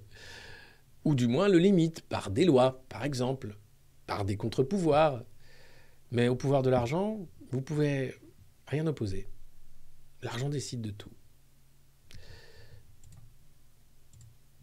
Ah ! Heureusement, il y en a qui s'occupent, qui pensent à 2027. Tiens, qu'est-ce que je pourrais faire si je pense à 2027, moi, tiens. Eh oui, c'est Laurent Wauquiez. Impitoyable sur le bilan de Macron. Laurent Wauquiez prépare déjà 2027. Waouh ! Laurent, c'est vrai, tu prépares déjà 2027 ? Ouais, enfin comme ça, quoi, tranquille. Tranquillou bilou. Ah ouais ? T'es pas énarque, toi ? Si, mais c'est pas ça le problème. Ah oui, en plein tumulte à l'Assemblée et dans la rue, alors que les députés guettent l'imminence du 49.3 pour l'adoption du budget, Laurent Wauquiez se tient à distance. Tai-chi. Laurent Wauquiez, Tai-chi. Laurent Wauquiez, maître sensei, loin du tumulte, sur son monastère, sur la montagne. On le voit bien penser à 2027 dans des conditions sur les volcans d'Auvergne. Et oui, alors, il se tient à distance. À quelques pas de là, dans une brasserie, le président de région rencontre le Figaro autour d'un café. Le rendez-vous a été pris avant la publication de l'article de Mediapart, les fastueux dîners de Laurent Wauquiez. Eh oui, parce qu'avec ton fric, lui, il rince un peu les patrons de presse locaux, tous les gars, tu vois, 1000 balles, 1100 balles le dîner. Pour quelques happy few, VIP, invités pour se goberger et manger gratos grâce à toi. Bon, ça s'appelle soigner son réseau et c'est aussi le prestige de la région. Et ça passe. Et le mec pense à 2027, déjà il est en train de taper dans la caisse. Merde. Oui, non mais bon, alors, sorti la semaine dernière, face à cette affaire, Laurent Wauquiez entend rester très zen, convaincu que l'histoire finira par mourir de sa belle-mère, mort. Rien contre ma belle-mère, non, rien je l'adore, non, non, faut pas dire des choses pareilles. De sa belle-mort. Donc, non, mais quand même, le mec non, mais c'est impressionnant. Enfin, là, tu dis, non, mais attendez, les gars, je veux bien, mais quand même. Quand on essaye de proposer quelque chose, on gêne. Qu'est-ce que tu as proposé, Laurent ? En entrée, il y avait du homard, ou bien, pour ceux qui voulaient, il y avait une soupe à la truffe. Et dès que tu veux proposer quelque chose, tu gênes. 1100 balles le dîner par tête de pipe. Allô ? C'est de l'argent public, c'est bien investi. Oui, mais ça mourra de sa belle mort. Non. Et si on mettait nos nez ? Ce qui manque en fait dans ce pays, vous savez quoi ? C'est un grand comité de l'audit. Un comité citoyen de l'audit, la CCI. Nous allons créer un grand comité citoyen de l'audit. Où va le pognon ? À quoi servent nos impôts? Pourquoi on n'a plus d'hôpitaux? Pourquoi on n'a plus d'écoles? Pourquoi? Et pourquoi toi? Qu'est-ce que c'est ce poste à 40 000 balles par mois, rien foutre? Qu'est-ce que c'est ce nouveau costume que tu t'es acheté encore? Qu'est-ce que c'est ce dîner fastueux dans un château? Mais qu'est-ce que c'est que ça? Pognon. Vite ma dose. Vite où va ma thune? Tiens, je lance un appel à Guillaume Rosier. Si tu sais pas quoi faire, Guillaume, tu pourrais pas nous faire un thune tracker? Où va la thune des Français? Ah ouais, ce serait vachement bien. Parce que le mec qui a fait Covid Tracker, c'était facile. Thune Tracker, c'est beaucoup plus difficile. Ils sont assez doués hein, pour en mettre un peu là, un peu là, un peu là, un peu là. Et, oh. Où va mon argent? 36,15, où va mon argent? Donc voilà, si parmi les modernos, il y a des champions de l'informatique, des hackers, des comptables, des gens qui savent compter, des gens qui sont prêts à faire une petite start-up citoyenne, hein, voilà, le comité citoyen de l'audit. Où va la thune? Thune Tracker. Je veux savoir où va la thune. Non, il avait invité les patrons de presse régionaux à ce dîner. D'ailleurs, certains comités de journalistes de cette presse régionale ont gueulé en disant que c'est pas possible que le patron soit allé là-bas et qu'il reste en poste. Ça s'appelle une faute grave. On ne se fait pas rincer quand on est journaliste par des politiques. Non. Alors, il ne cache plus ses ambitions pour 2027. Oh, je les cache plus. Oh, je cache plus mes ambitions pour 2027. Laurent, rentre-les dans ton pantalon, tes ambitions pour 2027, s'il te plaît. Non, mais je peux plus les cacher, là. Non, mais c'est gênant. Il y a des gens qui regardent. Si tu peux remettre... Voilà, merci. Il est comme ça, il est expansif. C'est un hypersensible. Et oui, c'est cette décadence, hein, saute à la figure. Quelque chose s'est rompu, juge-t-il en pointant un décrochage historique. C'est une fin de partie. C'est très flaubertien. Parce qu'il aime beaucoup la littérature. Il avait invité Zemmour, d'ailleurs, pour parler littérature à une époque. Il y avait beaucoup de choses à dire à Éric Zemmour. Et là, donc, voilà, il cache plus ses ambitions pour 2027. Alors, je les cache plus. Non, c'est vrai, j'ai envie de tout montrer. Je déballe tout aux Français. Je suis vraiment... c'est dingue. C'est dingue. Donc, d'un côté, tu as Hanouna qui fait la propagande, qui fait même le marketing hein, de Gérald Darmanin. Allô, quoi? Et de l'autre côté, tu as le Figaro qui fait le marketing de Lolo Wauquiez, l'homme de la situation. En 2027, c'est moi qui serai votre maltraitant en chef. Vous allez avoir une campagne de pub formidable qui commence dès maintenant. Je serai face peut-être à Édouard Philippe, le traître, qui aura choisi Macron pendant un temps, mais qui, maire du Havre, lui aussi fera jouer la carte des territoires avec son parti Horizon. Vous voulez pas qu'on se paye leur gueule? Qu'on fasse un parti, là on a 5 ans, et qu'on fasse le chien dans un jeu de quilles? Qu'on nique le game? Et qu'on arrive et qu'on dise non, écoute, moi j'ai jamais volé de l'argent public. J'ai jamais rien fait comme t'as fait. Je suis pas là pour ça. Par contre, en revanche, j'ai bien envie qu'on arrête cette connerie. J'ai bien envie de mettre au pouvoir le comité citoyen de l'audit.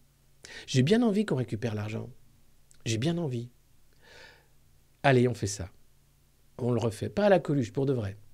Mais pour ça, il faut que tous les micro-partis qui existent actuellement sur la démocratie directe, sur le RIC constituant, etc., se mettent d'accord, se mettent ensemble, qu'on arrive vraiment à quelque chose. Un truc gros, grand. Un truc qui change. Ça ne marchera pas, il n'y a pas de sauveur suprême. Mais au moins juste à un moment qu'ils se disent « Ah, oui, le débat va être compliqué. » Parce que là, ils font semblant de débattre, tu vois, ils sont tous d'accord, ils bouffent tous à peu près dans les mêmes restos, les mêmes brasseries parisiennes. C'est facile. Faire un programme. Politicien, c'est un métier. Non. C'est un service que tu es censé rendre à la population. Les choses se sont inversées. Je ne sais pas quand, je ne sais pas à quel moment, mais il faut remettre les choses droites. Et puis alors, là où tu te dis que c'est vraiment là, on atteint des sommets, moi qui connais bien Éric Ciotti, c'est quelqu'un de très intelligent, beaucoup plus subtil que les caricatures qui sont faites de lui. Rebondit Laurent Wauquiez. Bing, bing, bing. Tu rebondis, toi hein? Oui, il rebondit bien. Comme les Français qui sont foutus au chômage, ils rebondissent super bien. C'est un pays de mecs qui rebondissent. Nicolas Sarkozy, putain, le mec, il est... c'est une balle en mousse. Hein. Les affaires... Ah ouais, non, il a un bracelet électronique en ce moment, mais ça va, il le vit bien. D'accord, ok. Créer des élus, il y a des boîtes de quoi? Attends, j'ai pas vu. Des boîtes de conserve? Des boîtes postales? Ouais, bah ouais, c'est pas mal. Donc Eric, je suis convaincu qu'il saura rassembler les sensibilités diverses de notre famille politique. C'est le président dont notre famille politique va avoir besoin. Il a toute ma confiance. Bah oui, avec Ciotti, il est sûr qu'il voilà, il va pouvoir ensuite dérouler le tapis présidentiel. À Eric Ciotti, le parti. Alors invoquer l'après? C'est beau. Les mecs en ont rien à foutre. Là, on a affaire quand même à un moment historique hein, où on va pas pouvoir payer la facture d'énergie, où plein de gens vont se retrouver sans emploi, pardon. Où c'est la guerre, doucement mais sûrement, où toutes les avancées sociales vont être sabordées les unes après les autres, et où la seule solution, si tu veux faire vivre ton parti, les Républicains, c'est de voter une motion de censure avec toute l'opposition, puisque vous pouvez le faire pour une fois. Ben non. Tiens, je vais plutôt donner toute ma confiance à Eric Ciotti.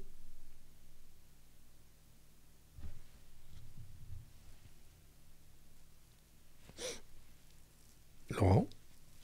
Oui. Tu aimes la littérature? Oui. Bon, très bien. Ah là là là là là là là. Alors je sais, il y a de la pub, c'est pour vivre. Sinon, vous pouvez vous abonner, vous n'aurez plus de pub. Et sinon, il y a des ad blockers aussi qui permettent d'éviter la pub.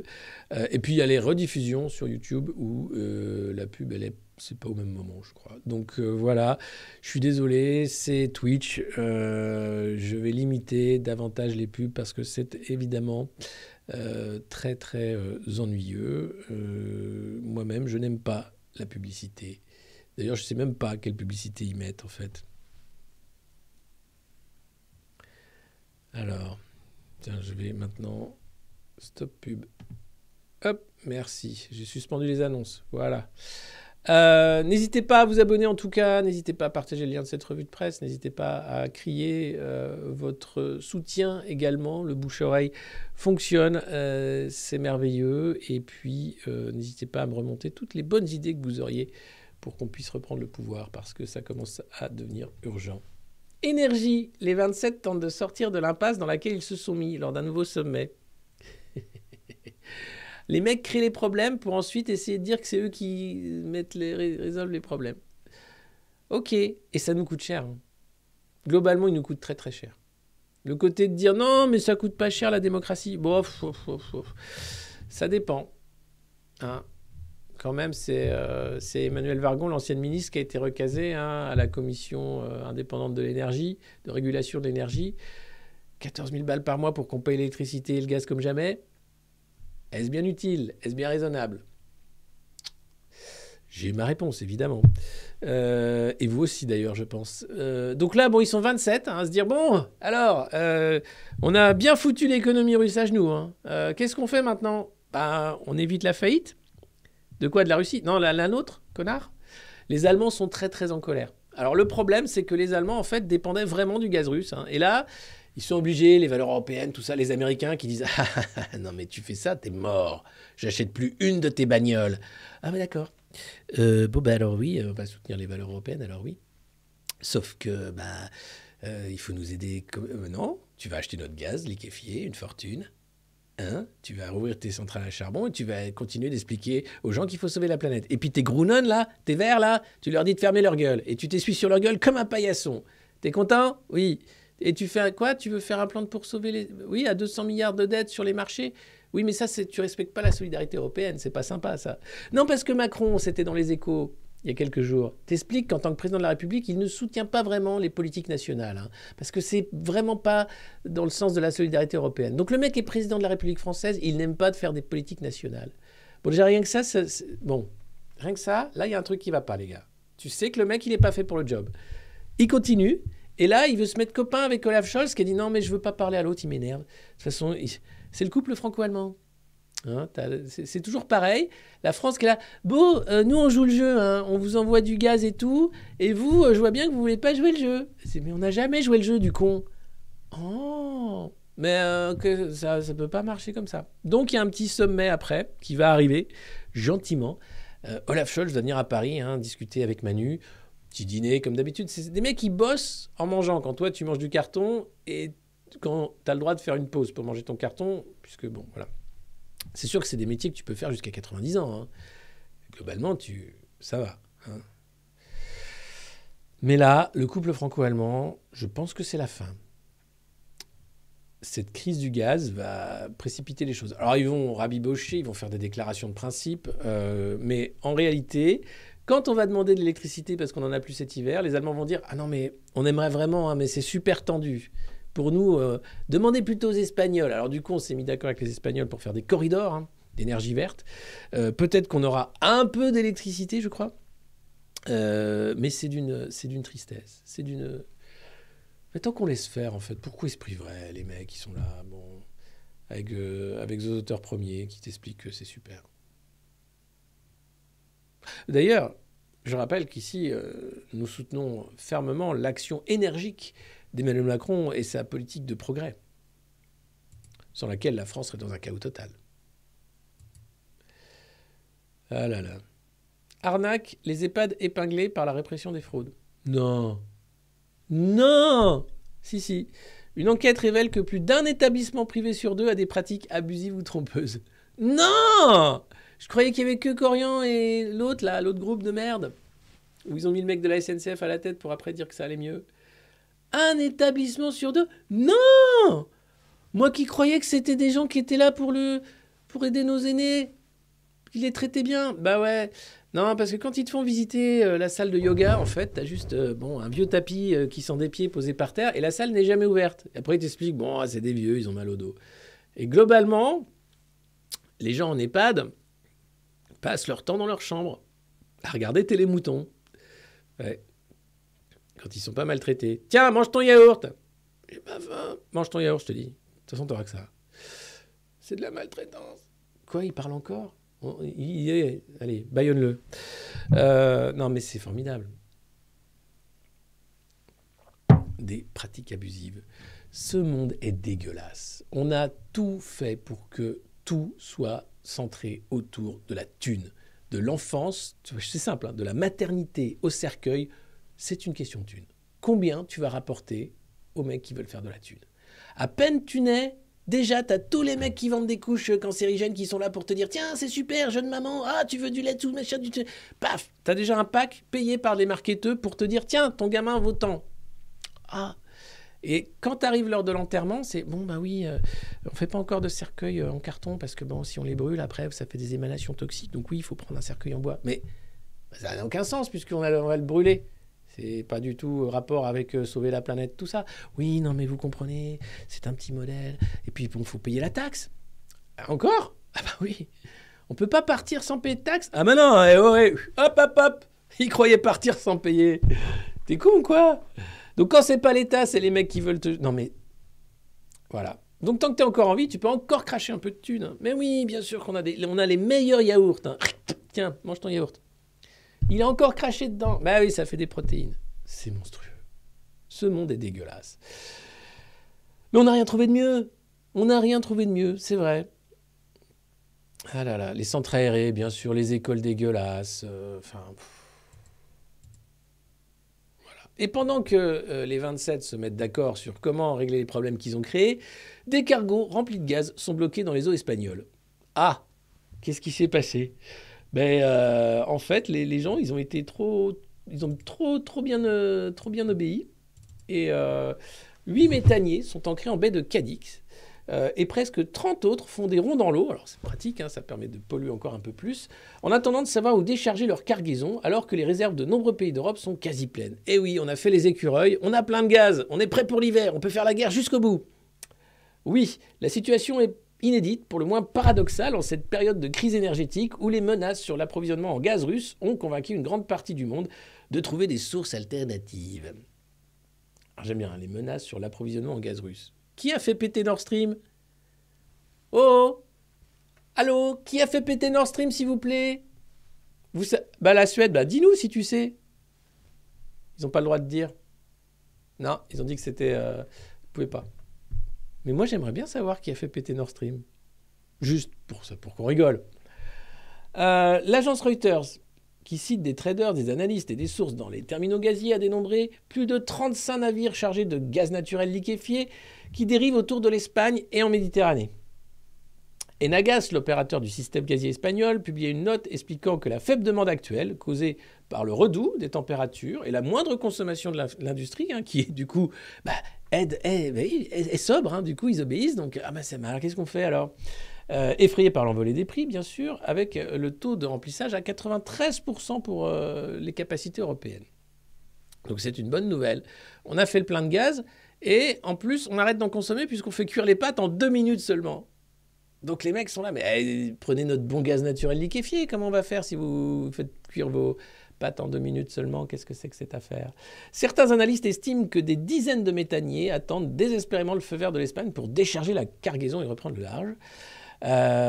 Et puis, quel que soit le nombre exact, la présence avérée de méthaniers patientant en mer a 2 explications. La saturation des capacités, voilà.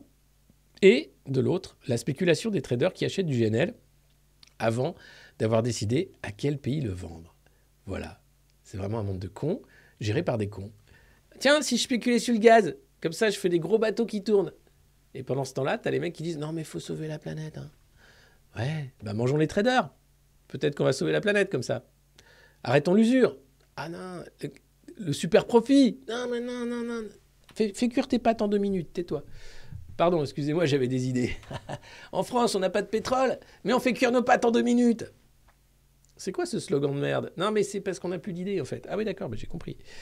Très bien, très très bien.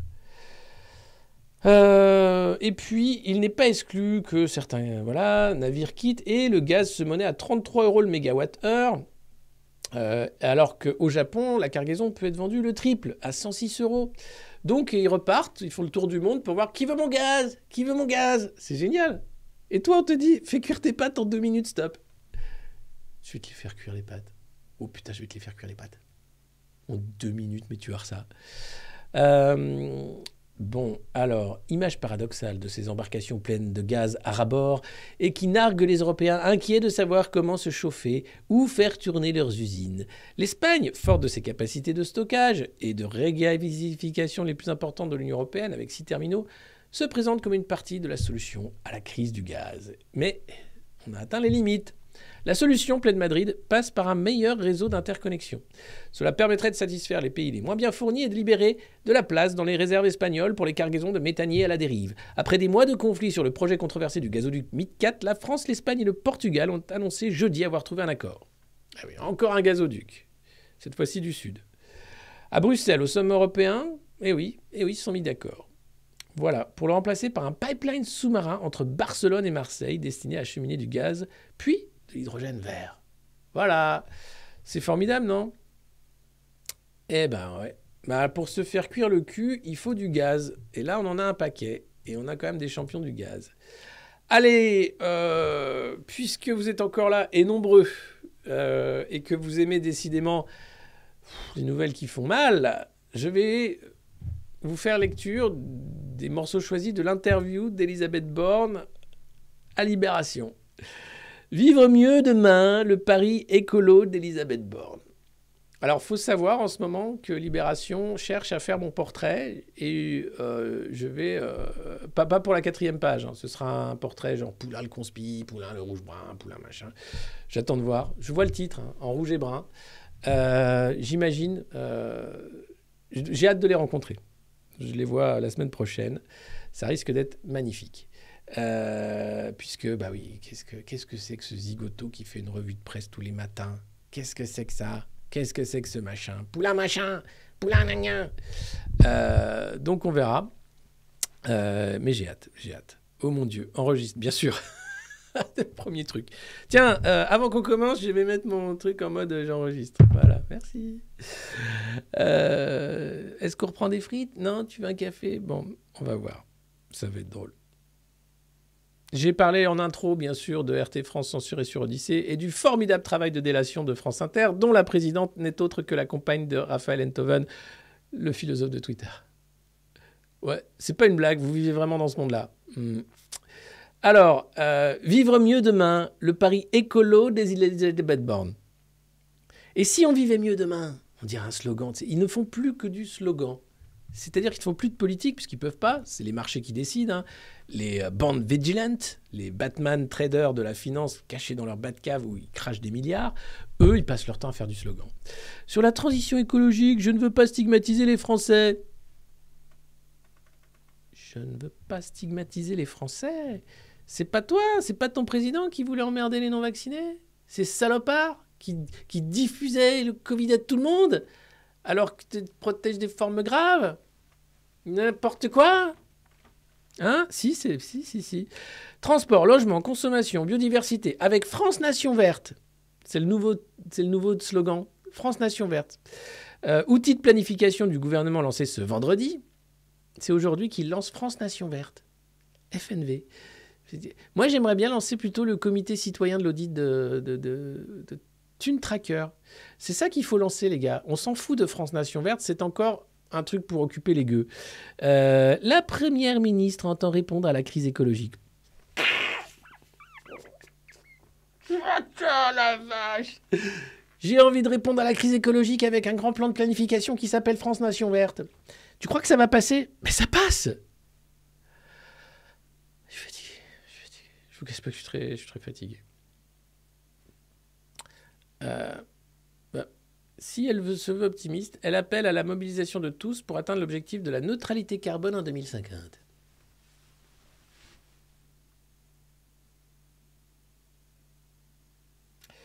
Voilà.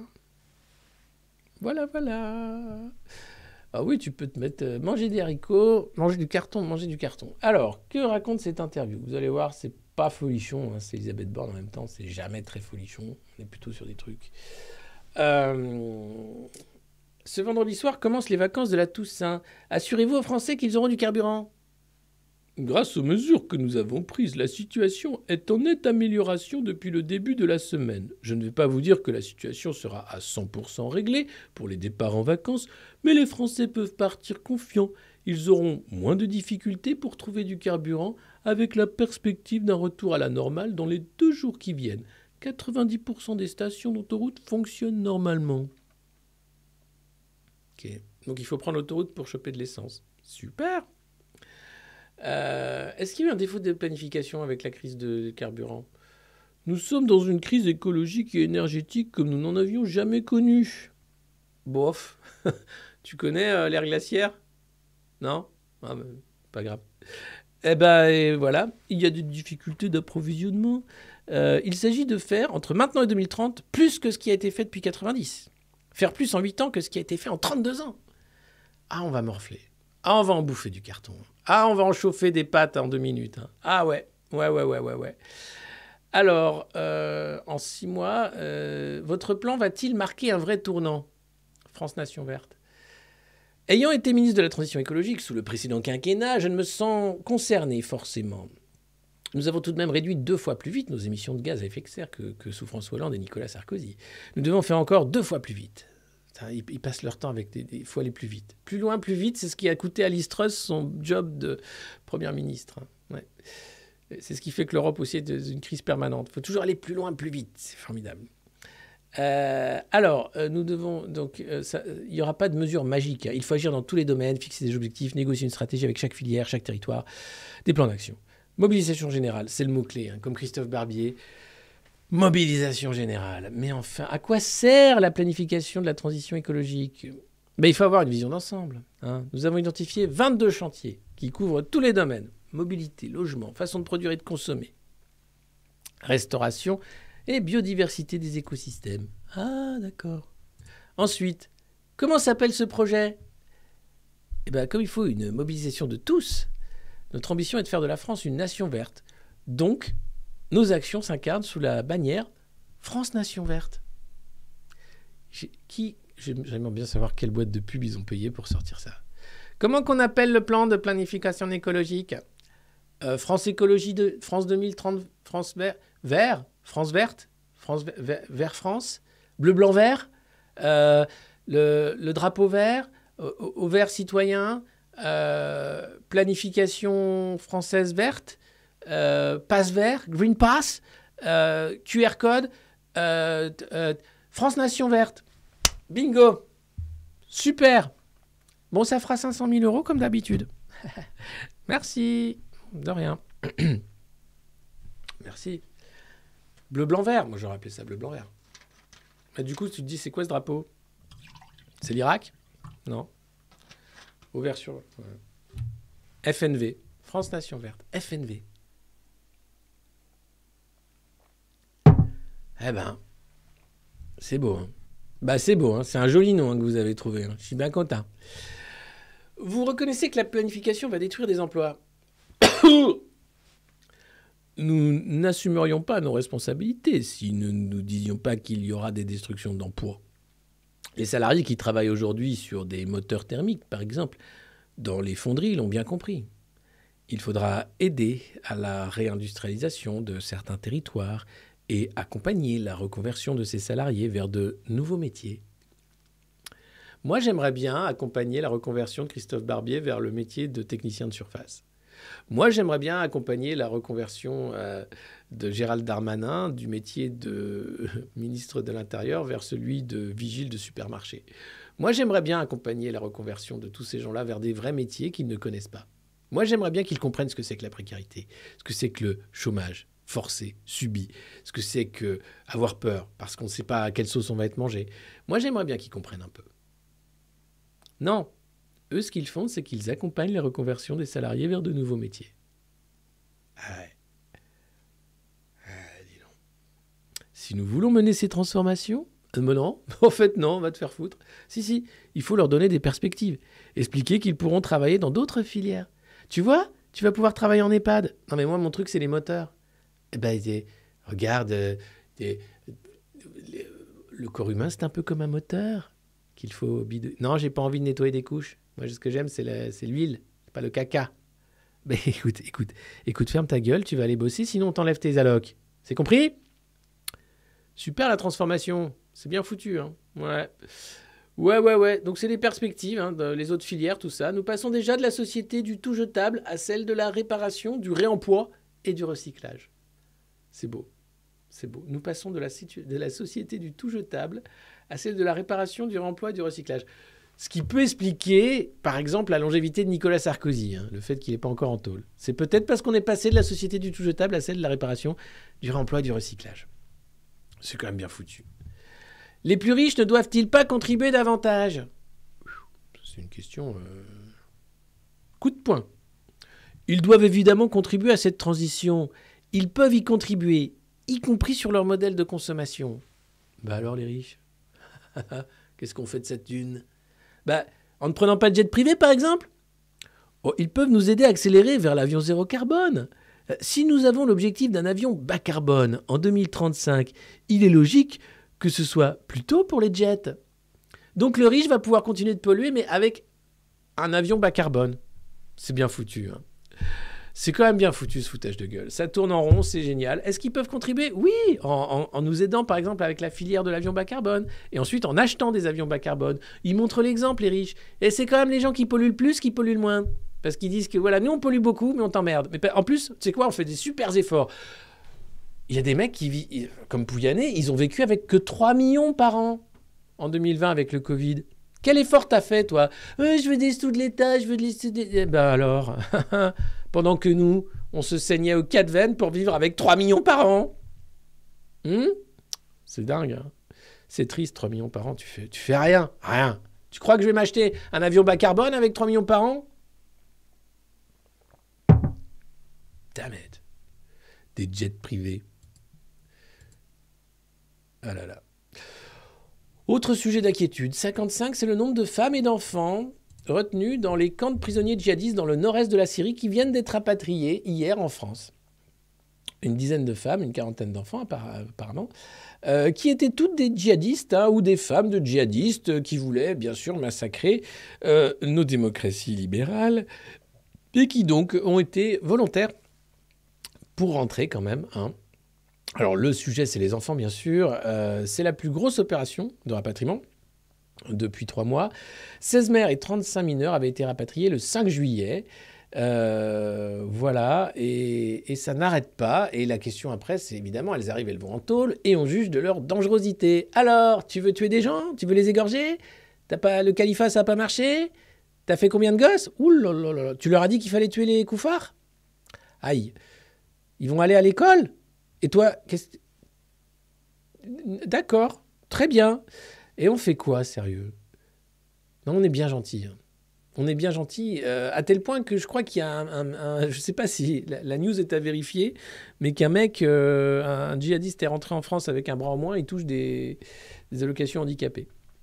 À vérifier. Mais c'est ce genre de truc, quoi. Tu dis, non, mais à un moment, on va arrêter les frais. Enfin, je veux bien, hein, les enfants. Ok, les grands-parents peuvent les récupérer et espérons qu'ils n'ont pas le cerveau niqué à jamais.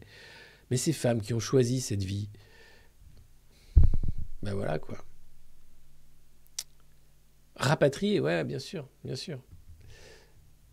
Ouais. J'espère qu'il y aura des vrais profits. Sinon, dans la catégorie on s'est encore fait avoir, eh oui, le débit de la 5G progresse, mais sans effet waouh pour ses clients. Comment ça? J'avais demandé un débit de ouf, je voulais que ça crache de dingue, et là j'ai un débit de merde. Et oui, 2 ans après son lancement en France, la 5G n'a pas fait beaucoup augmenter son débit moyen selon l'ARCEP. C'est vraiment le truc qui sert à rien. Hein. Mais il en fallait pour tous les objets connectés. Sauf que comme on arrive maintenant à un moment où avec Jean-Noël Barrot qui censure RT, parce que c'est son boulot, merci, et qui te dit « Non mais on va couper les box, hein !» Ouais, on va travailler avec les opérateurs pour couper les box quand il n'y a pas besoin de box. Forcément, la 5G, on en a un peu plus rien à foutre de savoir que ton frigo parle pour t'expliquer qu'il faut racheter des œufs. C'est foutu. Allez, comme c'est l'anniversaire de Monsieur Bourla, Albert Bourla, président de Pfizer, j'ai un petit cadeau pour lui. Alors, je sais que vous l'aimez beaucoup parce que c'est un homme formidable, qui fait beaucoup pour l'humanité, pour la santé. C'est quelqu'un qui est à la fois chef d'entreprise, mais aussi un visionnaire. C'est quelqu'un qui a su financer une grande partie de ce qu'est la santé de demain. C'est quelqu'un qui est patron de Pfizer, qui était vétérinaire et qui est un vendeur en or. C'est Albert Bourla. Et Albert Bourla, plutôt que d'aller témoigner tranquillement au Parlement européen, non, le mec, il rencontrait Stella Kyriakides, qui est la commissaire européenne à la santé. Tout va bien, la veille de l'audition de Pfizer, où il n'allait pas.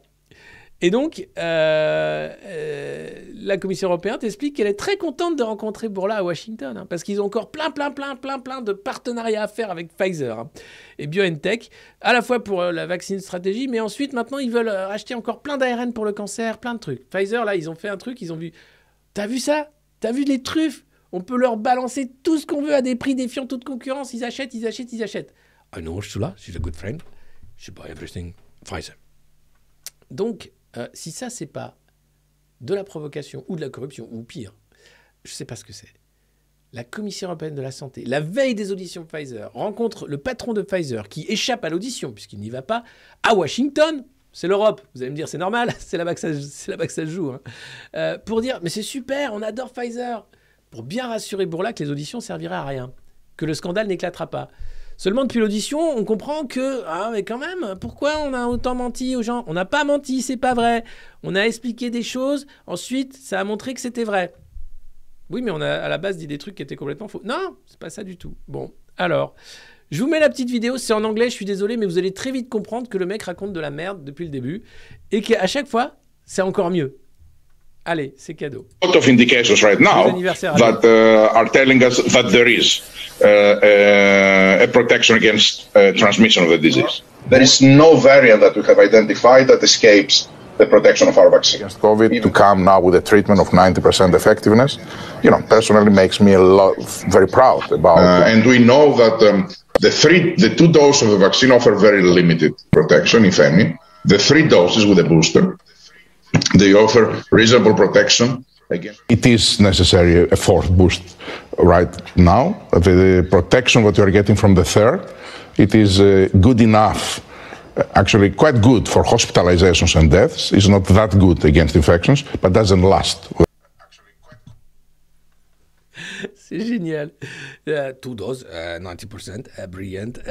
3 doses is not enough. The 4th dose, must have it quick. Very good, very good. 5th dose, of course, eventually is better. Hey! Waouh, tu serais pas... tu me rappelles les mecs qui vendaient dans Far West, tu sais, des petites Bien sûr, évidemment, respectez les consignes de l'OMS. Hein, et écoutez bien le bon patron de Pfizer dont c'est l'anniversaire vous raconter n'importe quoi parce que c'est son travail, c'est la science. La science 2 doses, 3 doses ou 4 ? Qu'est-ce que le booster ? Comment t'appelles ça maintenant ? Comment t'appelles la science ? C'est la science du marketing.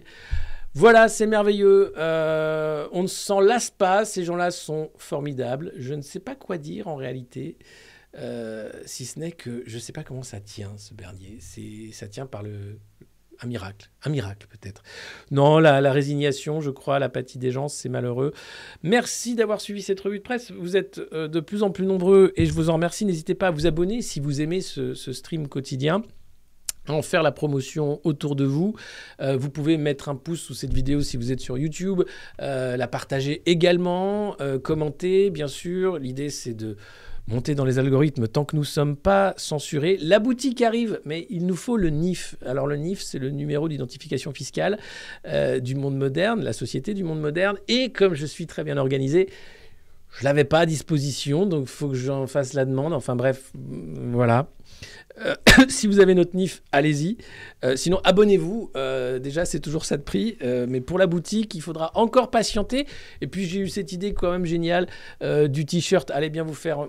Et donc, peut-être qu'on va le mettre sur la boutique. J'envoie l'idée. Ça passe. Ça passe aussi. Ça passe. Donc, on va faire plusieurs t-shirts. Il y aura des collectors, il y aura des machins. Vous allez voir. Et puis, vous êtes nombreux à faire aussi vos t-shirts, vos goodies, Bajned. C'est assez génial. Le NIF, c'est l'horreur. Oui, absolument. Le NIF.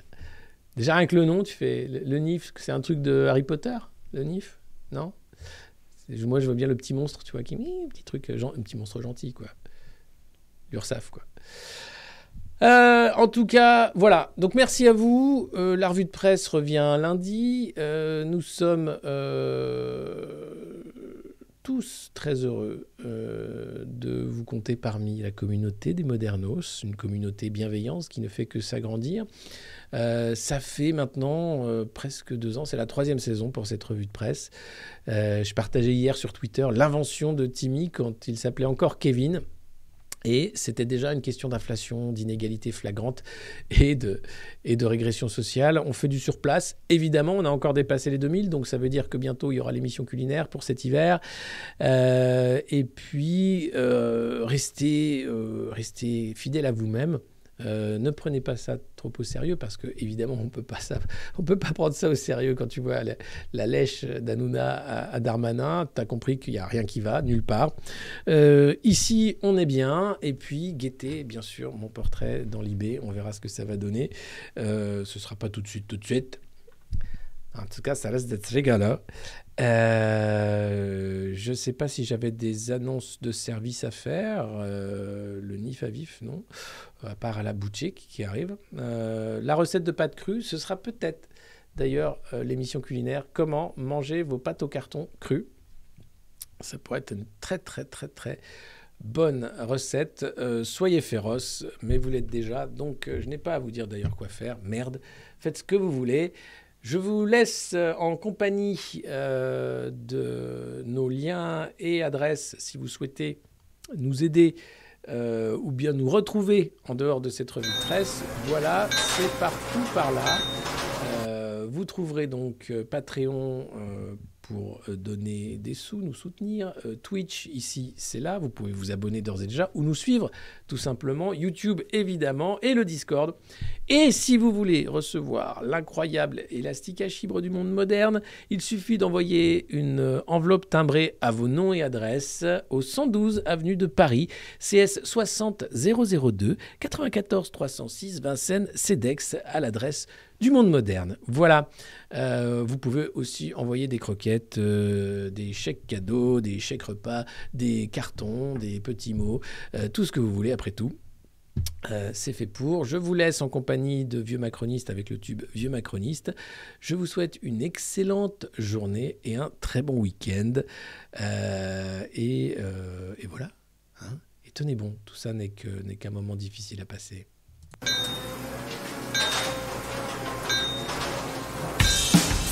Dis, père, peux-tu me chanter cette chanson Vieux Macroniste? Nous la chantons tous les jours presque à la nuit. Bien sûr, Timmy.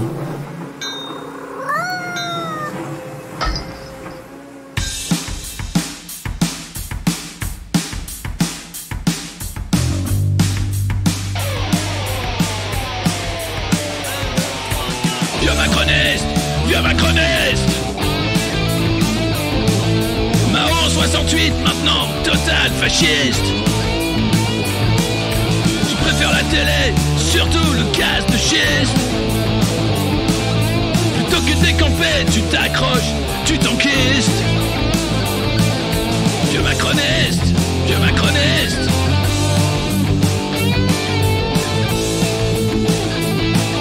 J'espère que tu mourras dans ton vomi, vieux macroniste. Arrête de nous faire chier, toi et tes amis.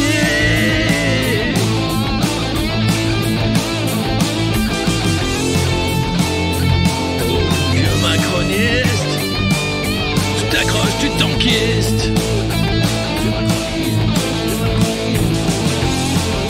À la retraite depuis 15 ans, les autres tu t'en fiches.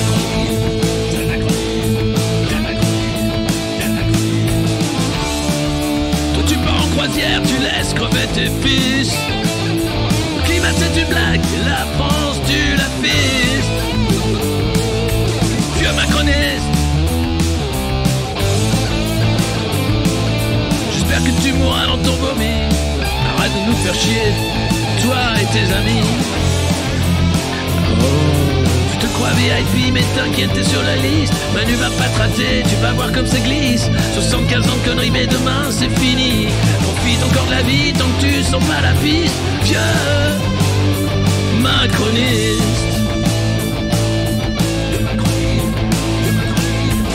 jeune, vieux macroniste, jeune, vieux macroniste. Jeune macroniste, putain c'est la chialance, t'as déjà une vie triste.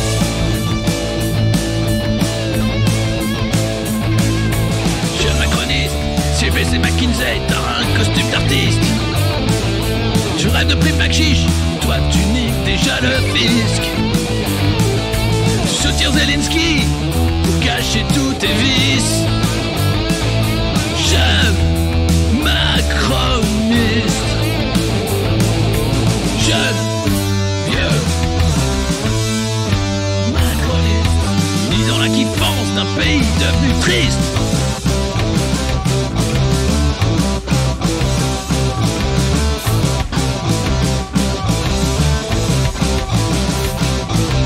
Vieux macroniste. Ah, ça c'est de la chanson comme on aime ici.